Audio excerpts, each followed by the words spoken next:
Bem-vindo ao Bíblia no Ano. Um plano simples, com porções diárias de leitura e conexão com a palavra, para que, ao longo de um ano, completemos juntos esse marco tão importante na nossa jornada de fé. Em Salmos 77 e 78, o salmista relembra os feitos poderosos do Senhor, mesmo em tempos de aflição, e exorta o povo a não esquecer das obras e mandamentos de Deus. Em Atos 28, Paulo chega à ilha de Malta, realiza milagres e finalmente chega a Roma, onde, mesmo preso, continua pregando com ousadia sobre o reino de Deus e Jesus Cristo. Que nunca percamos a memória do que Deus já fez, pois ela nos fortalece para o hoje. E como Paulo, sejamos fiéis até o fim, onde quer que ele nos leve. E que a cada dia, tomemos nossa porção da palavra e sejamos transformados por ela. Boa reflexão. Salmo número 77. Clamo a Deus por socorro. Clamo a Deus que me escute. Quando estou angustiado, busco o Senhor. De noite estendo as mãos sem cessar. A minha alma está inconsolável. Lembro-me de ti, ó Deus, e suspiro. Começo a meditar, e o meu espírito desfalece. Não me permites fechar os olhos. Tão inquieto estou que não consigo falar. Fico a pensar nos dias que se foram, nos anos há muito passados. De noite recordo minhas canções. O meu coração medita, e o meu espírito pergunta: irá o Senhor rejeitar-nos para sempre? Jamais tornará a mostrar-nos o seu favor? Desapareceu para sempre o seu amor? Acabou-se a sua promessa? Esqueceu-se Deus de ser misericordioso? Em sua ira refreou sua compaixão. Então pensei: a razão da minha dor é que a mão direita do Altíssimo não age mais. Recordarei os feitos do Senhor. Recordarei os teus antigos milagres. Meditarei em todas as tuas obras, e considerarei todos os teus feitos. Teus caminhos, ó Deus, são santos. Que Deus é tão grande como o nosso Deus. Tu és o Deus que realiza milagres. Mostras o teu poder entre os povos. Com o teu braço forte resgataste o teu povo, os descendentes de Jacó e de José.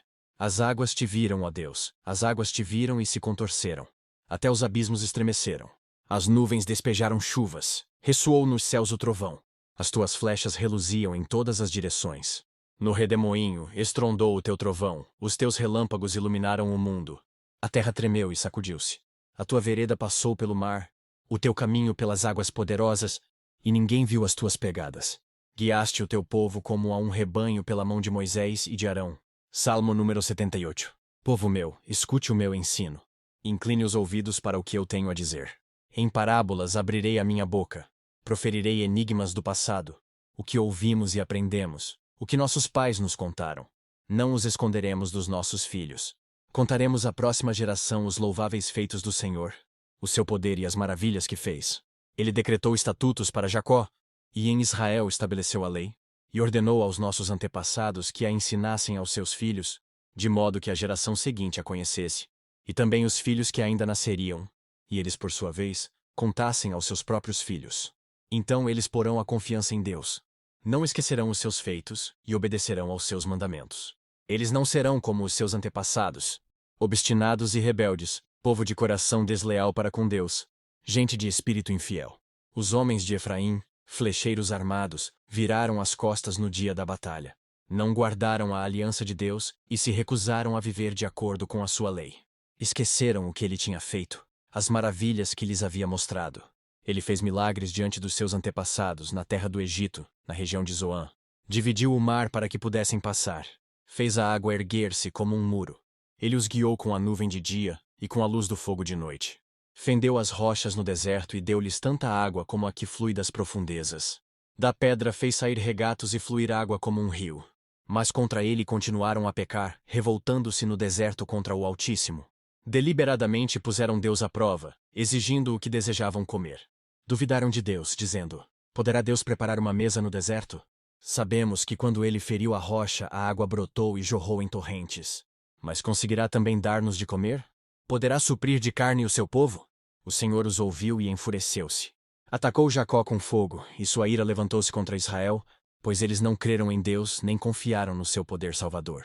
Contudo, ele deu ordens às nuvens e abriu as portas dos céus. Fez chover maná para que o povo comesse e deu-lhe o pão dos céus. Os homens comeram o pão dos anjos. Enviou-lhes comida à vontade. Enviou dos céus o vento oriental, e pelo seu poder fez avançar o vento sul. Fez chover carne sobre eles como pó, bandos de aves como a areia da praia. Levou-as a cair dentro do acampamento, ao redor das suas tendas. Comeram à vontade, e assim ele satisfez o desejo deles. Mas antes de saciarem o apetite, Quando ainda tinham a comida na boca, acendeu-se contra eles a ira de Deus. E ele feriu de morte os mais fortes dentre eles, matando os jovens de Israel. A despeito disso tudo, continuaram pecando.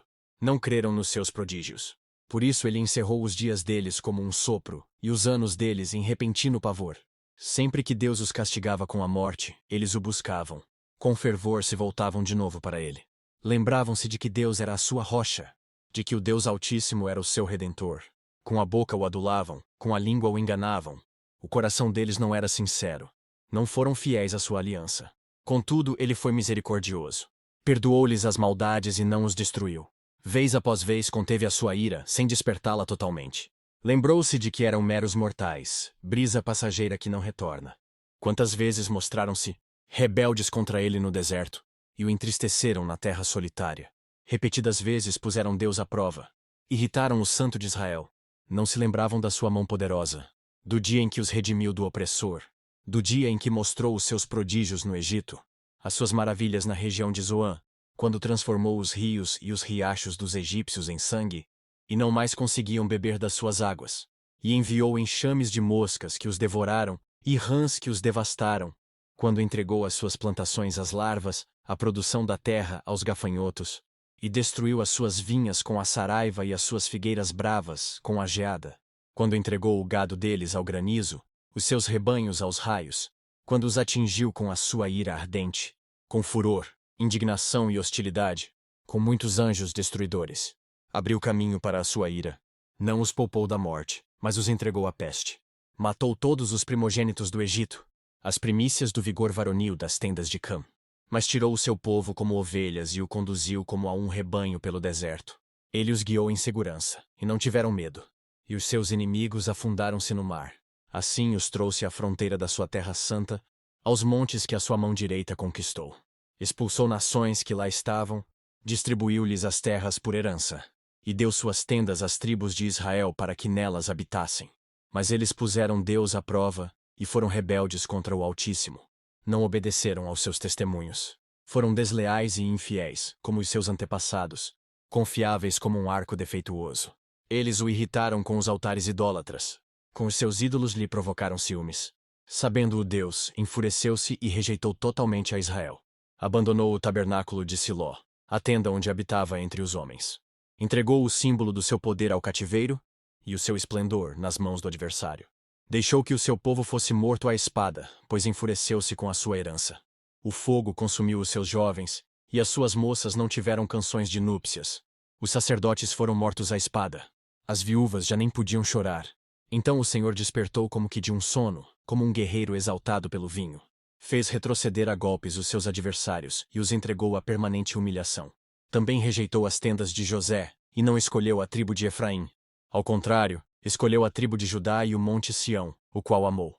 Construiu o seu santuário como as alturas, como a terra o firmou para sempre. Escolheu o seu servo Davi e o tirou do aprisco das ovelhas, do pastoreio de ovelhas para ser o pastor de Jacó, seu povo de Israel, sua herança. E de coração íntegro Davi os pastoreou, com mãos experientes os conduziu. Livro de Atos, capítulo 28. Uma vez em terra, descobrimos que a ilha se chamava Malta. Os habitantes da ilha mostraram extraordinária bondade para conosco. Fizeram uma fogueira e receberam bem a todos nós, pois estava chovendo e fazia frio. Paulo ajuntou um monte de gravetos. Quando os colocava no fogo, uma víbora, fugindo do calor, prendeu-se à sua mão.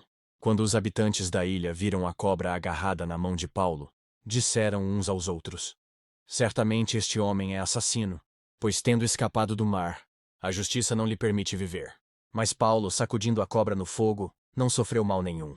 Eles, porém, esperavam que ele começasse a inchar ou que caísse morto de repente. Mas, tendo esperado muito tempo e vendo que nada de estranho lhe sucedia, mudaram de ideia e passaram a dizer que ele era um deus. Próximo dali, havia uma propriedade pertencente a Públio, o homem principal da ilha.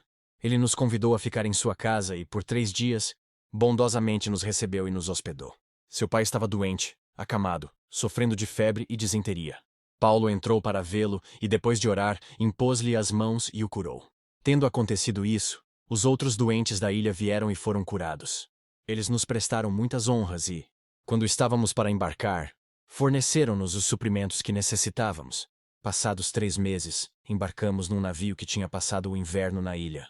Era um navio alexandrino, que tinha por emblema os deuses gêmeos Castor e Pólux. Aportando em Siracusa, ficamos ali 3 dias. Dali partimos e chegamos a Régio. No dia seguinte, soprando o vento sul, prosseguimos. Chegando a Puteoli no segundo dia, ali encontramos alguns irmãos que nos convidaram a passar uma semana com eles. E depois fomos para Roma. Os irmãos dali tinham ouvido falar que estávamos chegando, e foram até a praça de Ápio e as 3 vendas para nos encontrar.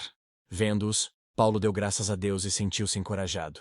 Quando chegamos a Roma, Paulo recebeu permissão para morar por conta própria, sob a custódia de um soldado. 3 dias depois, ele convocou os líderes dos judeus. Quando estes se reuniram, Paulo lhes disse: Meus irmãos, embora eu não tenha feito nada contra o nosso povo nem contra os costumes dos nossos antepassados, fui preso em Jerusalém e entregue aos romanos. Eles me interrogaram e queriam me soltar, porque eu não era culpado de crime algum que merecesse pena de morte. Todavia, tendo os judeus feito objeção, fui obrigado a apelar para César, não porém, por ter alguma acusação contra o meu próprio povo. Por essa razão, pedi para vê-los e conversar com vocês. Por causa da esperança de Israel é que estou preso com estas algemas. Eles responderam: Não recebemos nenhuma carta da Judéia a seu respeito, e nenhum dos irmãos que vieram de lá relatou ou disse qualquer coisa de mal contra você. Todavia, queremos ouvir de sua parte o que você pensa, pois sabemos que por todo lugar há gente falando contra esta seita. Assim combinaram encontrar-se com Paulo em dia determinado, indo em grupo ainda mais numeroso ao lugar onde ele estava. Desde a manhã até a tarde ele lhes deu explicações e lhes testemunhou do reino de Deus, procurando convencê-los a respeito de Jesus, com base na lei de Moisés e nos profetas. Alguns foram convencidos pelo que ele dizia, mas outros não creram. Discordaram entre si mesmos e começaram a ir embora. Depois de Paulo ter feito esta declaração final, bem que o Espírito Santo falou aos seus antepassados, por meio do profeta Isaías: Vá a este povo e diga, ainda que estejam sempre ouvindo, vocês nunca entenderão. Ainda que estejam sempre vendo, jamais perceberão. Pois o coração deste povo se tornou insensível. De má vontade ouviram com os seus ouvidos, e fecharam os seus olhos. Se assim não fosse, poderiam ver com os olhos, ouvir com os ouvidos, entender com o coração e converter-se, e eu os curaria. Portanto, quero que saibam que esta salvação de Deus é enviada aos gentios. Eles a ouvirão. Depois que ele disse isto, os judeus se retiraram, discutindo intensamente entre si. Por 2 anos inteiros, Paulo permaneceu na casa que havia alugado, e recebia a todos os que iam vê-lo. Pregava o reino de Deus, e ensinava a respeito do Senhor Jesus Cristo, abertamente e sem impedimento algum. Que as palavras de hoje permaneçam em seu coração e transformem sua caminhada de fé. Não esqueça de curtir, compartilhar e se inscrever no canal para continuar essa jornada conosco. Se ficou para trás, não tem problema. É só assistir aos vídeos anteriores e se manter firme no plano. Nos vemos no próximo vídeo para mais uma porção da Palavra de Deus. Até lá. A paz.